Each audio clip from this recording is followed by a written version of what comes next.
Assalamualaikum warahmatullahi wabarakatuh. Perkenalkan, nama saya Zakwan Balakosan Nugroho dengan NIM G0024204.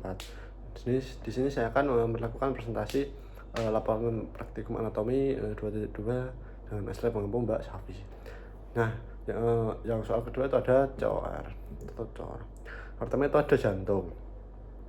Kapasitas thoracalis mediastinum medius dieratkan pada kapasitas thoracis dengan corpus sterni oleh ligamentum sternopericardiaca, dengan proxioideus oleh ligamentum sipopericardiaca, dengan diafragma oleh ligamentum pericardiopenical, dengan vertebrae oleh lingua vertebrao-pericardiaca. Untuk kanan atas SIC2 linea para sternalis dextra, untuk kiri atas SIC2 linea para sternalis sinistra. Untuk kanan bawah SIC4 di linea para sternalis dextra, untuk kiri bawah SIC5 untuk linea mid clavicularis sinistra. Nah, untuk struktur eksternal itu yang di sini tuh ada anterior dextrum, vesticulus dexter. Terus ada vena cava seperti ini yang biru ini. Setiap cor itu dapat diidentifikasi adanya apex, basis, dan 3 fasies, yaitu fasies sternocostalis anterior, fasies diafragma, dan fasies pulmonalis. Basisnya itu mengarah ke bahu kanan, sedangkan apex mengarah ke panggul kiri. Untuk basis cordis terdiri atas anterior dextrum menghadap ke belakang ke arah craniolateral dextra. Untuk apex cordis itu mengarah ke ventrocaudal sinistra. Untuk fasies sternocalis terutama itu dibentuk oleh ventriculus dexter dan anterior dextrum, yang diantaranya terdapat sulcus anterioventricularis, dan pada pinggir kirinya juga disusun sedikit oleh auricula sinistra.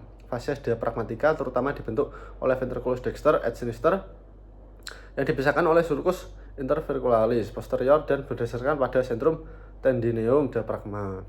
Untuk fasies pulmonalis yaitu terutama dibentuk oleh ventriculus sinister yang membentuk impressio cardiaca pada fasies medialis pulmo sinister dan anterior dextrum untuk pulmo dexter. Nah, lanjut, ini ada 4 ruangan jantung, yaitu ada anterior dextrum, anterior sinistrum, ventriculum dextrum, dan ventriculum sinistrum. Nah, untuk auricula jantung, auricula ini beda-beda ya dengan antrium. Dia merupakan struktur pelengkap antrium yang menonjol, yang merupakan sisa antrium kanan janin. Auricula ini dapat meredakan tekanan yang tinggi di antrium dengan meningkatkan kapasitas antrium pada saat stres. Permukaannya itu dalam, seperti dinding antrium anterior antrium, mengandung musculus petrinati yang menyebabkan penampilannya menjadi kasar. Di permukaan luar jantung juga terdapat banyak sulcus yang tepat lewatnya pembuluh darah jantung. Nah, ini ada skeleton cordis, yaitu fungsinya untuk tempat melekatnya miokondrium sebagai kerangka cor, tempat pelekatan suspis atau katup jantung, dan fungsinya itu untuk isolator impuls antara antrium dan ventrikel. Tersusun terdiri atas annulus fibrosus, trigonum fibrosum, dan pars membranica septum interventriculare. Untuk skeleton cordis ini berperan sebagai isolator agar potensial aksi yang terjadi pada antrium dan ventrikel secara terpisah-pisah, sehingga kontraksi vertikal dan antrium dapat terjadi secara berurutan. Nah, lanjut ke struktur cor internal. Itu terdiri satu ruangan utama yang halus atau sinus venae cavae atau sinus venarum cavarum. Satu ruangan kecil yang kasar bentuk musculus petrinati pada superior yang disebut auricula dextra. Kedua ruang dipisahkan oleh kristal terminalis pada bagian dalam, sedangkan pada bagian luar akan membentuk suatu alur yang disebut sulcus terminalis. Untuk auricula dextra, kantong otot berbentuk kerucut kecil yang merupakan proyeksi dari anterior dextrum. Untuk septum intramembranale itu memisahkan anterior kanan dan kiri.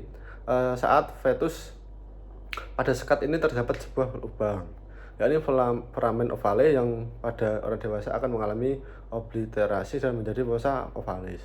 Setelah lahir, valvula vomalis menutup foramen ovale yang menyebabkan oleh meningkatnya tekanan anterium kiri.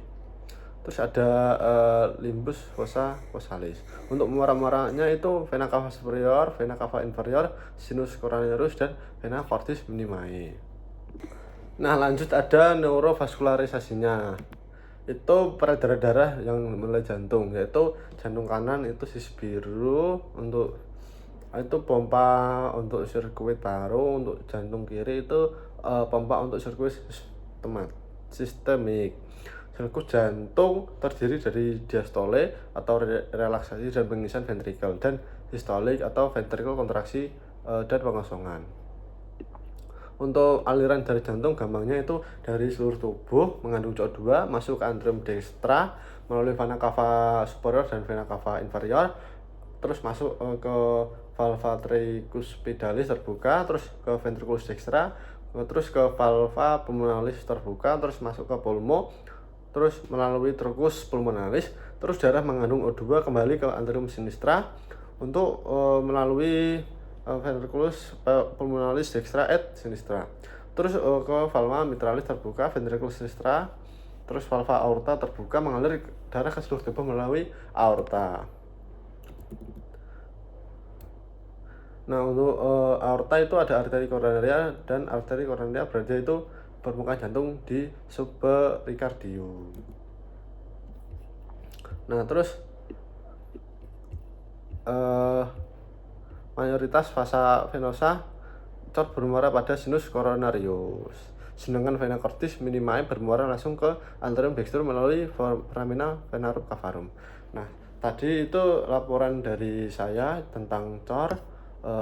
Kurang lebihnya mohon maaf. Wassalamualaikum warahmatullahi wabarakatuh.